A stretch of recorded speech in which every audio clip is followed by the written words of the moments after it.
Welcome to Aadya media.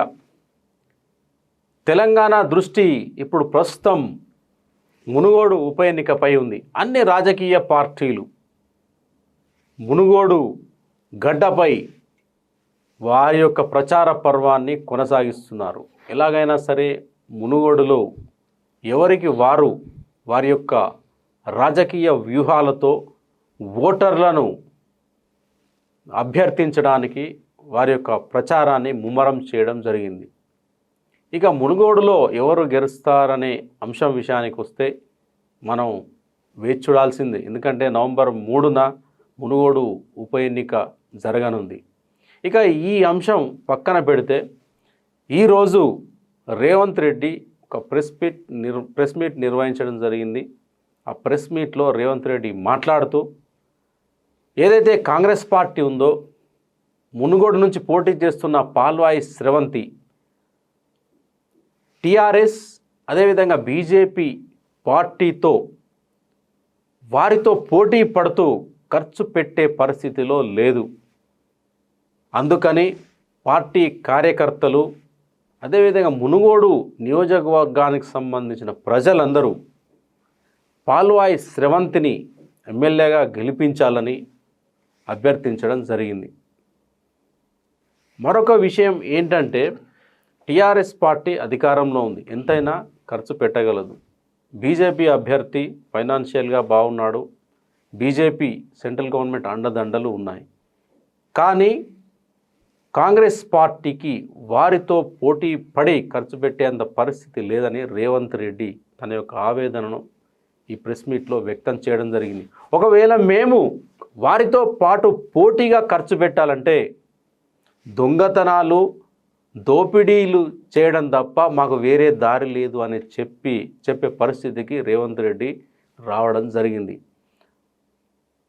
Bharat Jodo Yatra పేరిట రాహుల్ గాంధీ దాదాపు 3000 కిలోమీటర్లకు పైగా పాదయాత్ర చేస్తున్నాడు. ఈ మునుగోడు గడ్డ మీద దాదాపు ఒక 11-12 సంవత్సరాల నుంచి మహిళా ఎమ్మెల్యే లేదు. ఒక మహిళను గెలిపించండి అని అభ్యర్థిస్తున్నాడు. మునుగోడు గ్రామాల్లో కార్యకర్తలు పర్యటనలు జరిపి కాంగ్రెస్ను గెలిపించాలని అభ్యర్థించడం జరిగింది. ఈ సందర్భంగా రేవంత్ రెడ్డి కళ్ళల్లో కూడా కొంత కళ్ళు చెమ్మగిలినట్లు కళ్ళల్లో నీళ్లు స్పష్టంగా కనిపించాయి. ఈ ఎన్నికల తర్వాత కాంగ్రెస్ పరిస్థితి ఎలా ఉండబోతుంది, రేవంత్ రెడ్డి పొలిటికల్ కెరీర్ ఎలా ఉండబోతుంది, అదేవిధంగా మునుగోడులో ఫలితాలు ఎవరి వైపు ఉండబోతున్నాయి అనే అంశాలపైన మనతో చర్చించడానికి Telangana senior political analyst Ajay Kumar గారు మనతో ఉన్నారు. సార్ నమస్కారం. చెప్పండి సార్, ఈరోజు జరిగిన ప్రెస్ మీట్ ఏదైతే ఉందో మీరు విన్నారు కదా. రేవంత్ రెడ్డి తన ఆవేదనను, బాధను వ్యక్తం చేస్తూ కాంగ్రెస్ కార్యకర్తలను at the same time Munugode ఓటర్లను బ్రతిమలాడుకోవడం జరిగింది. ఎందుకు ఈ పరిస్థితి కాంగ్రెస్కు రావడం జరిగింది? ఒక ఫైర్ బ్రాండ్ లాంటి రేవంత్ రెడ్డి ఇలా కన్నీళ్ళు పెట్టలేదు, కానీ దాదాపు కళ్ళల్లో ఆ చెమ్మగిలిన కళ్ళతో మాట్లాడాడు. ఇది మునుగోడు ఉప ఎన్నికల్లో ఏమైనా ప్రభావితం చూపే అవకాశం ఉందా? ఎందుకు అలా మాట్లాడాల్సి వచ్చింది? ఇప్పుడు రాష్ట్ర వ్యాపితంగా ఒక తీవ్రమైనటువంటి చర్చకు దారితీసినటువంటి అంశమే మునుగోడు ఎన్నికలు.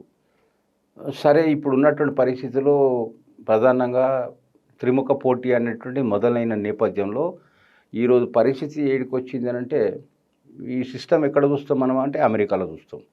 అమెరికాలో అన్ని పార్టీలు పోటీ పడతాయి ఎలక్షన్స్కు. కాసే అది రాను క్రమంగా అన్ని పార్టీలు కనుమరుగవుతాయి. ఎలక్షన్స్లో ఉన్నా కూడా నామమాత్రంగా ఉంటాయి. కానీ ప్రధాన పోటీ ఏంటంటే డెమోక్రాట్లకు రిపబ్లికన్ల మధ్యనే జరుగుతుంది. అంతే కదా సార్. లాస్ట్కి వచ్చే వరకు సేమ్ మునుగోడులో కూడా జరిగింది ఏంటంటే, ప్రధానంగా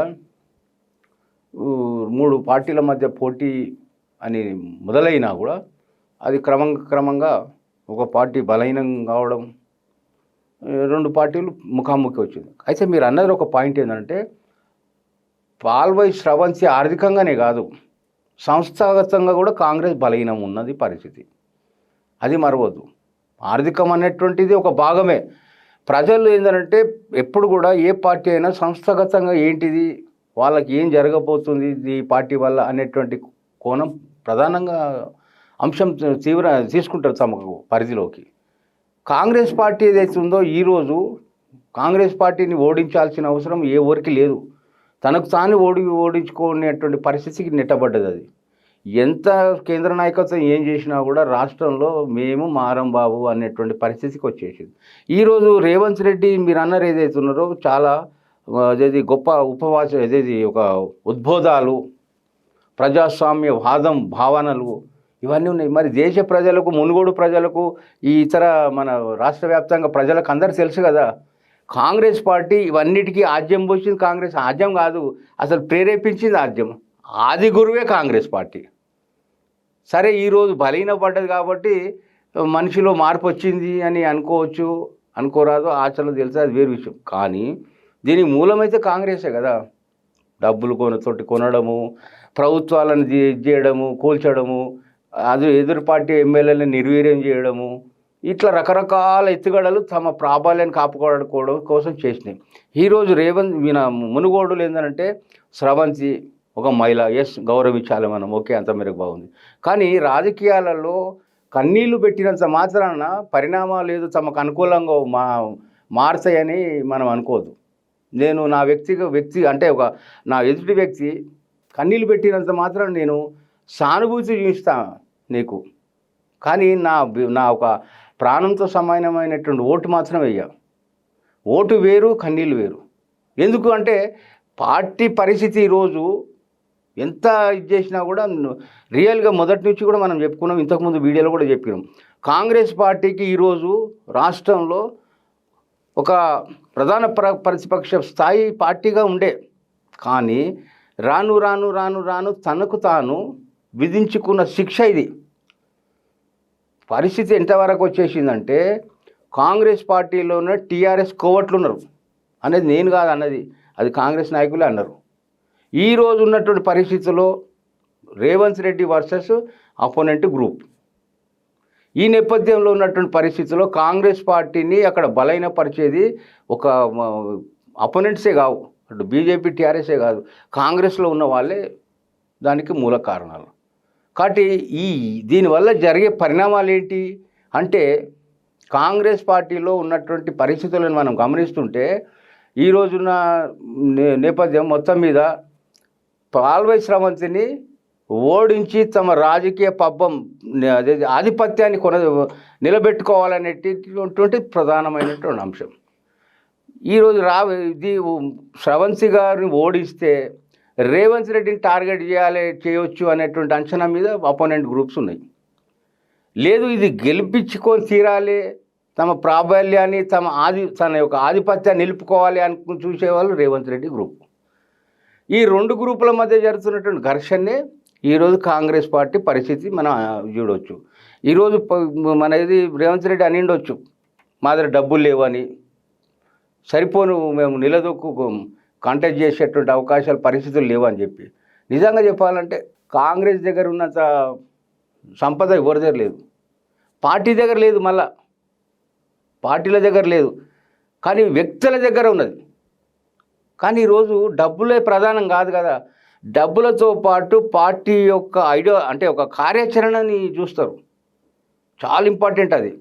ఎంత చేసినా కూడా ఈరోజు పరిస్థితి ఎంత దిగజారిపోయిందంటే అసలు వాళ్ళు జనానికి చాలా దూరం అయిపోయారు. సరే నాయకులు ఉంటే ఉండొచ్చు, అది వేరు విషయం. ఈరోజు మునుగోడులో ప్రధానమైనటువంటి పోటీ ఎవరి మధ్యలో? బీజేపీ కాంగ్రెస్ టీఆర్ఎస్ మధ్యలో ఉంది. ఈరోజు టీఆర్ఎస్లో కూడా పెద్ద లుకలుకలు స్టార్ట్ అయినాయి. ఏంటి లుకలుకలు అంటే ఈ మధ్యకాలంలో జరుగుతున్నటువంటి చేరికలు, కోడివేసలు అవన్నీ జరుగుతున్నాయి. దానితో పాటు అసలు ప్రజలకు ఇష్టం లేని సీఎంగా ఈరోజు దేశంలో నంబర్ 1 స్థానంలో ఉన్నటువంటి వ్యక్తి ఎవరు? కేసీఆర్. నంబర్ 1 స్థానంలో ఉన్న వ్యక్తి కేసీఆర్ అని ఈ మధ్య అది ఓటర్ సర్వే అనేది వచ్చింది. ఇవన్నిటిని చూస్తుంటే మనకు అర్థమవుతుంది ఏంటిది, ఒక్క డైలామాలో ఇప్పుడు కాంగ్రెసే కాదు టీఆర్ఎస్ కూడా డైలామాలో పడ్డది. మరి కాంగ్రెస్లో ఉన్నటువంటి కాంగ్రెస్ వర్గీయులు, కాంగ్రెస్ పార్టీ శ్రేణులు, కాంగ్రెస్ అభిమానులు శ్రేయోభిలాషులు అంతా ఇటువైపు ఆలోచన చేస్తున్నారంటే సహజంగా ఇంతకుముందు కూడా ఒక వీడియో కూడా వచ్చింది. ఇది మన కోమటిరెడ్డి వెంకటరెడ్డి ఒక కాంగ్రెస్ ఆయనకు ఫోన్ చేసి తమ సహకారాన్ని ఇవ్వాలి అని అభ్యర్థించాడు. రాజగోపాల్ రెడ్డికి మద్దతు కానీ లీక్ అయింది. ఓకే, అందులో పెద్ద సందేహం లేదు. ఇప్పుడు మన కేటీఆర్ కూడా ఒక టీఆర్ఎస్ మన బీజేపీ నాయకుడిని ఫోన్ చేసి జగన్నాథ్ అడగడం జరిగింది, అందులో లేదు. అంటే ఇక్కడ పాయింట్ ఏంటి, ఒక ఇంటరాక్ట్ కనెక్షన్ అక్కడనే ఉంది. ఇప్పుడు బీజేపీకి ఏమో రాజగోపాల్ రెడ్డి భువనగిరి కాన్స్టిట్యున్సీ నియోజకవర్గం ఎంపీ అయినా ఆ నియోజకవర్గ ఎంపీలు పరిధిలోనే మునుగోడు వస్తుంది. ఆ మునుగోడులో ఉన్న కాంగ్రెస్ కార్యకర్తలు ఇంకా కూడా ఆయన తోటి కొంత టచ్లో ఉంటే ఉండరు అని అనలేము, ఉంటారు, డెఫినెట్గా ఉంటారు, ఎందుకంటే సిట్టింగ్ ఎంపీ కాబట్టి. అట్లాగే మునుగోడులో కాంగ్రెస్ నుంచి వచ్చినటువంటి రాజగోపాల్ రెడ్డి కూడా కార్యకర్తల యొక్క ఇంటరాక్షన్ అనేది ఉంటుంది. కాబట్టి కాంగ్రెస్ పార్టీగా వేరే ఒక డిఫరెన్సెస్ ఉంటే ఉండొచ్చు, కాదనలేము. కానీ రాజగోపాల్ రెడ్డికి ఎక్కువ చనువు ఉండే అవకాశం ఉంటుంది, ఎక్కువ టర్న్ అయ్యే అవకాశం ఉంటుంది. కాబట్టి ఈ పరిస్థితులన్నింటిని కూడా మనం చూస్తే ఏంటంటే బీజేపీకి టీఆర్ఎస్ మధ్యలో జరుగుతున్నటువంటి యుద్ధంలో బీజేపీ ఎంత తనలాడినా, ఎంత అదేది దాన్ని విశ్లేషించినా, లేదా దాని మీద ఒక అంచనా పట్టు సాధించాలనేటువంటి తపనతోటి ఉన్నా కూడా గ్రాస్ రూట్లో ఉన్నటువంటి ఒక డెవలప్మెంట్స్ ఇవి. ఈరోజు ప్రభుత్వం మీద ఒక రకంగా చెప్పాలంటే ప్రజలకు ఒక అసంతృప్తి ఉంది. అసంతృప్తి ఉన్నంత మాత్రాన్ని కాదు అనేటువంటి విషయానికి వస్తే అసంతృప్తిని క్యాచ్ చేసుకునేటువంటి నైపుణ్యం కూడా అపోజిషన్ పార్టీకి ఉండాలి. కానీ అది క్యాచ్ చేసుకునే పరిస్థితులు కాంగ్రెస్లో లేదు. మరి ఉన్నది ఎవరికంటే బీజేపీకి ఉంది. ఎందుకంటే కేంద్రంలో ప్రభుత్వంలో ఉంది, అధికారంలో ఉంది కాబట్టి అది తప్పులా ఒప్పులా ఏం చేస్తుందా, ప్రజలకు అనుకూలంగా చేస్తుందా, అందరు ప్రజలకు ఏంటంటే బంగారం తలలో బోవెడుతుందా అంటే కాకపోవచ్చు, అది కూడా ఇంచుమించు టీఆర్ఎస్ వేలేనే ఉంది. కానీ ఇక్కడ స్టేట్లో మాత్రం టీఆర్ఎస్ ప్రజలపై ఉన్న పార్టీపై ఉన్న ప్రభుత్వంపై ఉన్నటువంటి ఒక అవిశ్వాసం అనేటువంటి ప్రజల్లో ఆసక్తిని బాగా పెరుగుతుంది.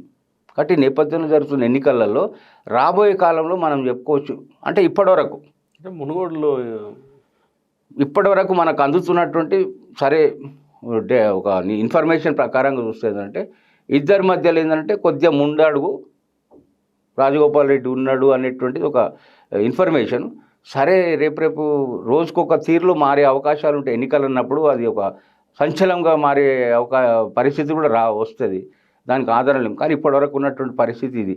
అయితే ఇక్కడ పాయింట్ ఏంటంటే ప్రధానంగా టీఆర్ఎస్ ఏం చేస్తుంది అంటే ప్రజా సంక్షేమ పథకాలే మాకు ఒక ఆయుపట్టు, తర్వాత ఒక ప్రధానమైనటువంటి అస్త్రాలని అంటుంది. కానీ వాస్తవంలో చెప్పాలంటే సంక్షేమ పథకాలన్నీ కూడా ఇంచుమించుగా కొలాప్స్ అయ్యే దశకు చేరుకుంటున్నాయి. ఎట్లా జరుగుతున్నాయి అంటే నేను చిన్న ఒక ఉదాహరణ చెప్తుందంటే ఇప్పుడు ఆసరా పెన్షన్స్ ఉన్నాయి. ఆసరా పెన్షన్స్లో ఒకప్పుడు బహుశా మీకు ఐడియా ఉందో లేదో, చెన్నారెడ్డి ఉండే అప్పుడు సీఎం 90లో అనుకుంటా, ఇది 90లో ఉన్నప్పుడు సంక్షేమ పథకాల పేరు ఏం చెప్పారంటే ఇంటికి వస్తే సర్వే చేస్తే ఒక బల్బ్ ఉంటే ఆయనకు సంక్షేమ పథకాలు అవసరం లేదు. అంటే బీపీఎల్ నుంచి ఎగువ స్థాయిలో ఉన్నాడు, ఇంట్లో బండలు ఉంటే ఆయన ఆర్థికంగా ఎదిగినట్టు, ఇంట్లో ఒక బర్రెనో ఏదైనా ఉంటే ఆయన ఎదిగినట్టు. ఈ రకంగా సర్వేలు చేసి సంక్షేమ పథకాలకు కత్తెరలు పెట్టేటువంటి ప్రణాళిక ఏదైతే అప్పుడు చేసిరో అదొక భాగం. ఈరోజు ప్రధానమైన చర్చ ఏదైతుందో సంక్షేమ పథకాలు అంటారు. కాబట్టి ఈ సంక్షేమ పథకాలకు కత్తెర ఎట్లా పెట్టాలనేటువంటి ప్రభుత్వం చూస్తుంది. ఆసరా పెన్షన్లో తెచ్చింది ఏంది, కుటుంబంలో ఒక వ్యక్తికి ఆసరా పెన్షన్ వస్తుందంటే ఆ కుటుంబంలో కాంట్రాక్ట్ బేస్లను అవుట్సోర్సింగ్ బేస్లను వ్యక్తి పని చేస్తున్నప్పుడు అయిపోయా ఆ సంక్షేమ పథకం కట్టు.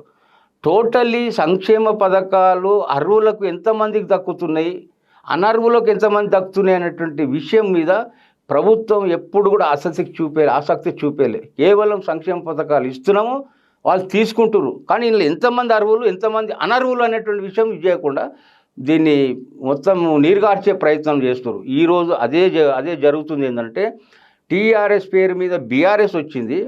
బీఆర్ఎస్ చేసేటువంటి పని ఇది.